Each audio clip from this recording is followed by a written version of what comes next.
So for our 4303 project, we chose to create a bot that plays the real-time strategy game StarCraft. StarCraft is the most popular RTS game out there, and our goal was to create a bot that can play the game entirely independently and beat the game's built-in AI at least some of the time, and then from there iterate on that to sort of increase our win percentage as high as we could get it. This project was particularly interesting to us because RTS games are really hard. As you can see in a lot of the clips we're going to show you throughout this video, RTS games have small units in them that each have independent decisions and actions they can take from one another. Some are army units, some are building units, and they all want to work together to achieve some sort of overarching goal or strategy. So we have a really large action space, which makes it really hard and really applicable for these sorts of bots. So for our division of labor, we thought breaking the bot's decision making into two high level categories would make sense. So we chose to divide the bot's labor into micro and macro. Macro, in our definition, was things such as build order, the buildings that it is building, expanding, upgrading, probe management, etc. And for micro, meaning the army's decision making, what squads the army will break up into, when to attack, how and when to kite, target prioritization, etc. So Mark Duffett was responsible mainly for the macro work, and I, Andrew Nash, was responsible for the micro work, but of course there was some inevitable overlap. So our high-level strategy was to create a proxy base, so a base just consisting of cannons shortly outside the enemy's base, hopefully before a choke point if we can find one, and then attempt to weaken their army using that while we build up a small army of dragoons, and then when we feel comfortable, we'll go and invade the enemy's entire base. Before we can get to some of the exciting parts of attacking enemy bases, so there's a lot of sub-problems we have to solve. So first we have to figure out where the enemy base is, we have to figure out where the choke point is outside of that, and then we have to figure out how to build buildings outside of that. Then we have to send our army units to try and help defend this proxy base when necessary, so you can see some of them are stacking there right now.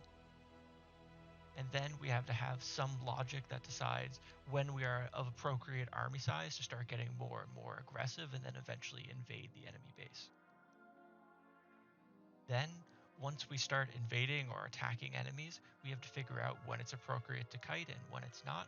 And we also have to figure out our target prioritization, so if we want to attack enemy units or buildings or a mix of both, or how that sort of logic works out. So the initial steps when we started making this bot would have been base finding, building construction, some kind of build order, and then reacting to enemies. The plan was to get an army up early so that Nash could progress in parallel with myself working on base and macro decisions.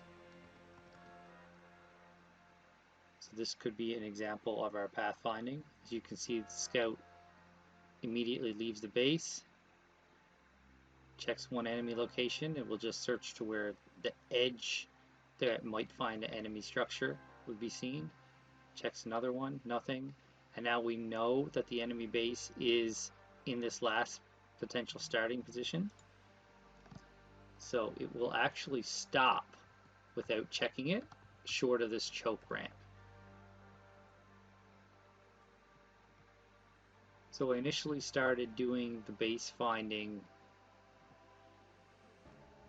manually with a breadth first search algorithm, but then the fact that we also wanted to leverage choke points,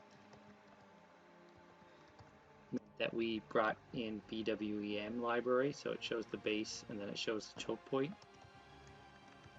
versus when I was doing it originally, I was just searching for the bases. So my base is highlighted with this purple square here, and then instead of trying to manually find choke points too, we used the choke point average and the base average and made a proxy base location here for dropping our cannons.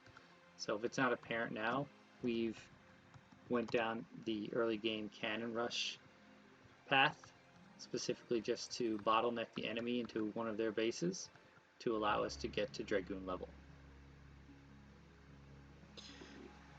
So for building construction, we use the just built-in find start location within X amount of tiles from a certain position. which works okay. So two things we did to get that working is as a probe is moving to place a building, we mark those resources as pending, so that way it's not walking to place a building, and then the Nexus starts building a probe, spends 50 resources, and then we do not have enough to build the thing once the probe gets there. So that was the first hurdle. That was kind of simple. The second hurdle is sometimes all the buildings aren't placed. We noticed this specifically in the proxy base, where we have one pylon, 2 cannons, one pylon, 3 cannons, so up to like 5 cannons, but sometimes it will only place 2 or 3 of the objects. Let's see if we can repeat that right quick.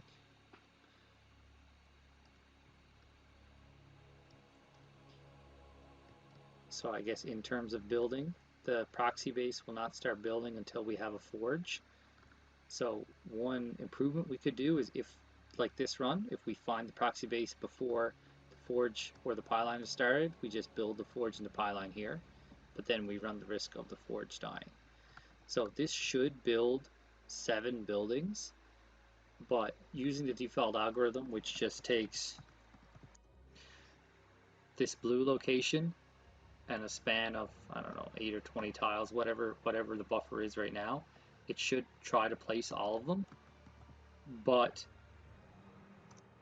you get this "you can't build here" error almost all the time for 1 or 2 buildings. So then another catch in the proxy base is, whenever the proxy base does not have 5 cannons, as long as 1 cannon still exists, we build more cannons. If all the cannons are gone, we assume this base is dead and no longer build cannons here.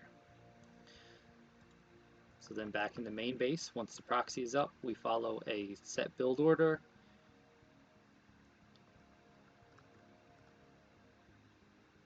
And I guess another important thing to note about the build order, we space the pylon placement things out so we try not to get bottlenecked, but also if we have the resources, once the cybernetics core is down, if there is the resources for the singularity charge upgrade, it will do that. And then following that, if we have resources at any point for the shield upgrades, it will get those. So we don't block any unit creation for that, but if we have enough resources, they're definitely good to have, and generally will, peak over to 300 or 400 minerals at some point, just like just then, and it gets cybernetics core, which really helps out the Dragoon macro. To keep track of our bases, we have a base manager class. In that class, it will have the location, the tile location, the pixel location of the base, as well as the minerals, gas locations, and the mineral and gas workers for that base. So another challenge with the macro is when to expand. So we expand right now after our initial build order is done, and then we just expand to our natural base. And you can see in this video here, sometimes it flicks to it, that we have expanded and built a nexus at the mineral base. We made one worker be owned by the natural base, and then built the nexus there. And then once the nexus got built, it pulled some workers from the main, looks like about 10, and then it will just mine us more money. The gas didn't exactly do that yet. That's more of a to-do. And the logic is also in place that once the main minerals disappear, those probes will move to the next closest owned base and just start farming. And now for the micro side of things. So each army or squad of units is subdivided into small army classes that are managed by an army manager. So our army manager will decide what units are assigned to what armies after they're created. The way we scope this down for the purpose of this project is just that we have one main army that will defend either the proxy base, or if the proxy base has been destroyed, our main base. That will accrue as many units as it can get, up to 16. And then once it reaches 16 units, it'll start assigning smaller armies to defend any base that we have.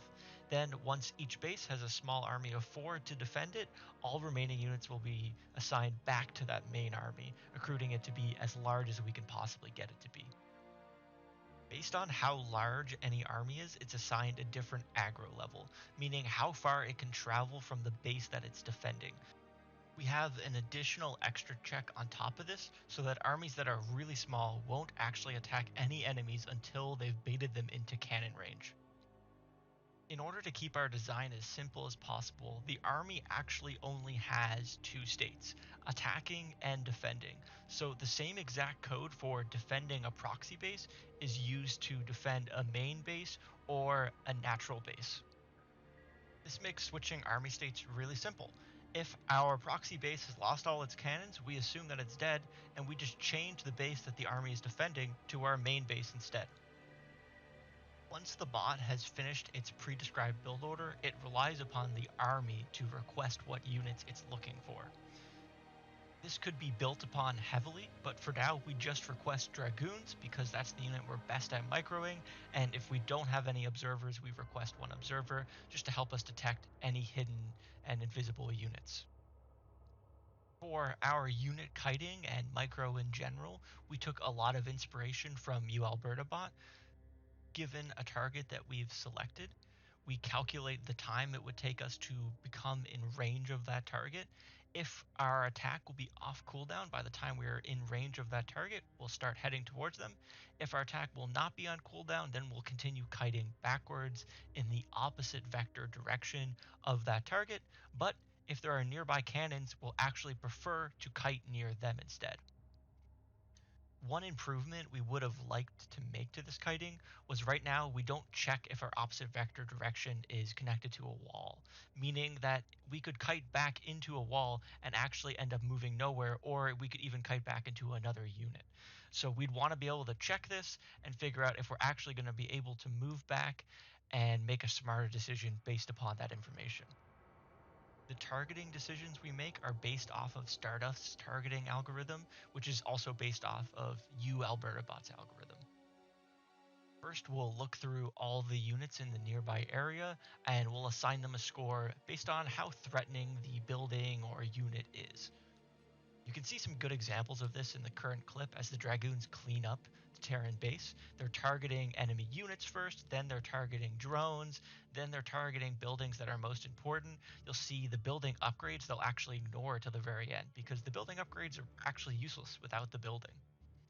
After we've assigned every target in the area a score, we'll actually modify that score further based on some further information. For example, the distance at which it is, the health and shield values that it has, if it's on an incline, meaning we are more potentially likely to miss the target, if it's able to attack us, if it's repairing something else we're trying to attack or healing something else we're trying to attack.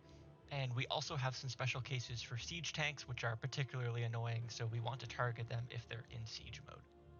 All this prioritization math takes a lot of trial and error, so we thought it made most sense to start from Stardust, one of the best Protoss bots, and modify their prioritizations based on what we thought fit our bot best. So at a high level, using everything we've talked about, we'll build up an army either at our main base or if the proxy base exists there. Once we get 16 units in our main army and feel comfortable launching an attack, we'll send our units to whatever building we saw first in the whole game. To do this, we use the StarCraft unit info library that was open sourced from UAlbertabot separately. Once we've visited all the buildings that we've seen before and we've double checked what we think is the enemy's main base, we'll start iterating over all the possible base locations on the map, as you just saw in the video. Each unit sort of conga lines between each location. Once we get a couple there and we know we've scouted it, we'll start sending them to the next location. Eventually, we hope that our units will find the enemy's last remaining buildings, and from there, it's just an easy cleanup job as we sit back and relax and watch our bot win. We would have liked to build on this system and have our units keep track of what areas of the map are explored and unexplored, and then start exploring those. Most high-rated bots will do some strategy similar to this, but we didn't get around to implementing it. Besides strategies that will specifically counter us, one of our bot's biggest weaknesses is just bugs. There are multiple parts of the micro and macro system that I think both of us would like to redesign that are at fault for some of these bugs. You can see one of them here where our units at the end of the game didn't decide to try and look for the enemy and ended up standing in place and not doing much. We also have another common bug where we'll stop mining or we'll try and build something and fail and not be able to build anything else. And we think these bugs contribute about 20% to 30% negative on our win rate of around 50, 60% right now. So without these bugs, we think we could beat the built-in AI about 80 to 90% of the time. But as the current state stands, we have around a 60% win ratio against the built-in AI, which we calculated over about 100 games that we simulated. One of the biggest difficulties, on top of not being fluent in the game itself, is the fact that the WAPI API was completely new. Yes, there is documentation online, but at the early stages, it was, you didn't know what keywords to look for. Barely knew what like High Templar is built out of. And one thing I would do differently if it was not in the time crunch would be to sort of refactor everything. I started building out at least my side of the systems early on to Russian army so that Andrew would have that to play with. And then while keeping the army ability to use stable, I had to try to expand out this base logic and the probe scouting and a couple other things I didn't get to, which would be like stealing gas and little things like that. Um, if I had like a full free weekend or day or two, I would probably wipe out most of what I did, because looking at the original samples that we were given, that's what a lot of it was based around, like just grabbing the first probe versus an actual, probe management, builder management system from the ground up. So in summary, we built a StarCraft bot that performs a cannon rush and tries to get a resource lead from that. If not, it can usually out micro the enemy using our Dragoon kiting and beat the built-in AI around 60% of the time. Thanks for watching.